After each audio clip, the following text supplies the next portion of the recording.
جب تک سسٹم کے تابع نہیں ہوں گے آگے نہیں بڑھ سکتے۔ ادارے میں تسلسل ہونا چاہیے، انفرادی طور پر چلانے کے کلچر کو بھولنا پڑے گا۔ ایسا نہیں کہ ایک چیف جسٹس آئے تو ادھر لے جائے، دوسرا آئے تو ادھر۔ جسٹس منصور علی شاہ کا عاصمہ جہانگیر کانفرنس سے خطاب، کہا ججز کی تقرری کا نظام شفاف کرنا ہوگا، سفارش کلچر سے باہر آنا ہوگا، اس کا بیٹا، اس کا بھائی، اس سے نکلنا ہوگا۔ اگر کوئی جج کام نہیں کر رہا تو اسے اٹھا کر باہر پھینکنا ہوگا۔ جوڈیشری اگر متحد رہے تو کوئی مداخلت نہیں ہو سکتی۔ عدلیہ کی تاریخ سے خوش نہیں، غلط فیصلوں کا دفاع نہیں کروں گا۔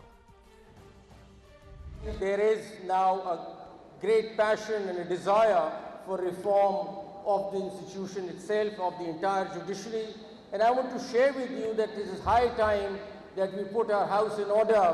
آئین کے preamble میں یہ لکھا ہوا ہے کہ جوڈیشری جو ہوگی وہ انڈیپینڈنٹ، فلی انڈیپینڈنٹ ہونی چاہیے۔ جب تک ہم انڈیویجول سے نکل کے سسٹم کی طرف نہیں آئیں گے، یہ سسٹم ہمیشہ ہر انڈیویجول کے تابع رہے گا اور وہ ادھر سے ادھر ہوتا رہے گا۔ اسی لیے اس ادارے میں کنٹینیوٹی نہیں ہے۔ ایک چیف جسٹس صاحب آتے ہیں وہ اس طرف لے چلتے ہیں، دوسرے آتے ہیں اس طرف لے چلتے ہیں۔ میں کوئی زیادہ پراؤڈ نہیں ہوں ہماری اپنی جوڈیشل ہسٹری سے، اس میں ڈارک پیچز ہیں، نہ میں اس کو ڈیفینڈ کر سکتا ہوں، نہ میں ڈیفینڈ کرنا چاہتا ہوں۔ میں مانتا ہوں کہ کچھ ایسی ڈیسیژنز ہو جاتی ہیں جس کی وجہ سے کنٹروورسی بھی کریٹ ہوتی ہے، کرٹیک بھی ہوتی ہے۔ اس سفارشات سے اور ریکویسٹ سے اور اس کے بیٹا اور اس کا بیٹا، یہ ججز اس طرح نہیں بنانے۔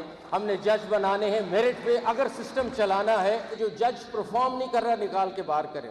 Supreme judicial council cannot tolerate corruption and cannot tolerate incompetence. یہ دو چیزیں آپ کو سسٹم سے نکال کے باہر پھینکنی پڑیں گی۔ And no incompetence and no corruption should be tolerated. Zero tolerance for this.